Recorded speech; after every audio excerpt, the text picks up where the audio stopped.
थांब, स्क्रोल करू नकोस. कदाचित हा संदेश स्वामी आज तुलाच सांगत आहेत. आपण सगळे प्रार्थना करतो ना, रात्री उशीवर डोकं ठेवल्यावर मनातलं सगळं देवाला सांगतो आणि मनापासून अपेक्षा करतो की उद्या काहीतरी बदल होईल.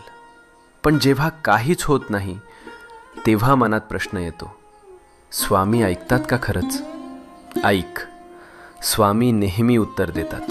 फक्त उत्तराची वेळ आणि भाषा आपल्याला लगेच कळत नाही. जेव्हा काही आपल्या भल्यासाठी असतं तेव्हा स्वामी हो म्हणतात.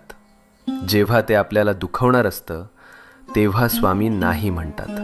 आणि जेव्हा आपल्याला अजून थोडं मजबूत व्हायचं असतं तेव्हा स्वामी शांतपणे म्हणतात, थांब, योग्य वेळी देतो. म्हणून हार मानू नको. तुझ्या प्रार्थनेचं उत्तर येतंय. फक्त थोडा विश्वास, थोडा धीर, मनात शांतपणे